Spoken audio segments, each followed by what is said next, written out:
សួស្តីពុកម៉ែបងប្អូនថ្ងៃនេះខ្ញុំមានលុយ8,100ហើយសៅរ៍ចុងសប្តាហ៍ហើយខ្ញុំនៅផ្ទះអញ្ចឹងថ្ងៃនេះយើងត្រូវទៅធ្វើម្ហូបឲ្យប្រពន្ធធ្វើទេថ្ងៃនេះថ្ងៃសៅរ៍ថ្ងៃអាទិត្យទួនាទីរបស់ប្តីអ្នកធ្វើម្ហូបហើយបន្ទាប់ពីយើងធ្វើការអញ្ចឹងខ្ញុំក៏បានជិះម៉ូតូពីផ្ទះទៅទិញម្ហូបនៅភូមិដូងតែកែងណានៅហ្នឹងគឺគេមានតូបលក់ម្ហូបលក់សាច់ហើយយើងចង់ដឹងថាថ្ងៃនេះយើងនឹងទិញអីបានបន្តិចទៀតដល់ពេលយើងទៅដល់តូបយើងនឹងមើលទាំងអស់គ្នាថាយើងនឹងទិញអីឥឡូវនេះខ្ញុំបានមកដល់តូបហើយខ្ញុំកំពុងតែមើលឆ្វេងមើលស្ដាំមុនបត់សិនឥឡូវយើងចូលមកតូប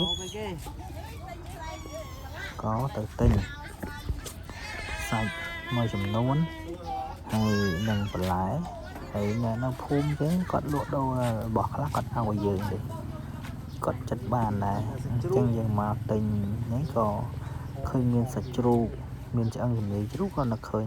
ដាក់ឆ្អឹងជំនីជ្រូកដែរបន្ទាប់ពីយើងទិញឆ្អឹងជំនីជ្រូកបន្លែហើយយើងត្រឡប់មកវិញ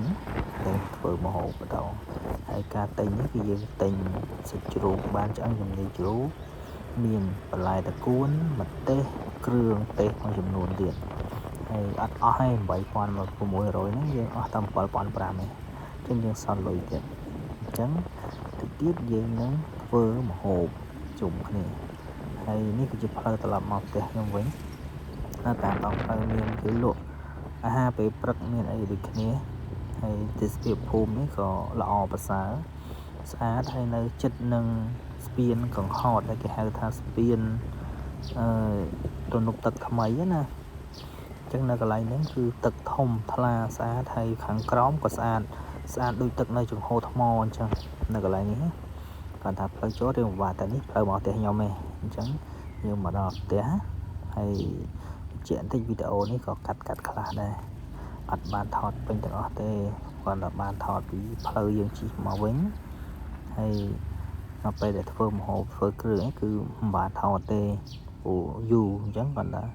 យើងធ្វើគ្រឿងហើយបានខ្ញុំចាប់ផ្ដើមថតបន្តអញ្ចឹងគ្រឿងយើងអត់មានអីច្រើនទេយើងមានតែប៉ុណ្្នឹងទេយើងបុកគ្រឿងធម្មតាហើយយើងស្លនៅផ្ទះយើងមិនបានទៅរៀបចំអីដាក់ចានអីគេទេគោគ្រឿងយើងក្នុងកំប៉ុងមានស្រេចទាញយកដាក់ស្លអញ្ចឹងយើងចាប់ផ្ដើមកូរគ្រឿងយើងកូរគ្រឿងឲ្យរៀងឈ្ងុយបន្តិចសិនមកឲ្យឡើងឈ្ងុយគ្រឿងមកបានយើងចាប់ផ្ដើមដាក់ប្រហុកតែកន្លែងដាក់ប្រហុកហ្នឹងមិនបានថតទេហើយដាក់ប្រហុកអត់បានថតទេកន្លែងហ្នឹងដាក់ឲ្យបានថតអញ្ចឹងដល់ពេលយើងដាក់ប្រហុកកូរគ្រឿងឲ្យឡើងឈ្ងុយប្រហុកហើយនឹងគ្រឿងរលាយចូលគ្នាហើយយើងចាប់ផ្ដើមដាក់នៅសាច់ជ្រូកចូលឆ្អឹងជំនីជ្រូកដាក់ឆ្អឹងជំនីជ្រូកចូលហើយបានយើងចាប់ផ្ដើមកូរវឹកវាទៅកូរវឹកធ្វើម៉េចឲ្យគ្រឿងហើយនឹងសាច់ហ្នឹងរលាយចូលគ្នាតែតិចទៀតមិនដាក់សាច់ហើយធ្វើផងថតផងអញ្ចឹងរឿងពិបាកបន្តិចអញ្ចឹងដល់ពេលយើងហើយបានដាក់សាច់ចូលយើងកូរវឹកមក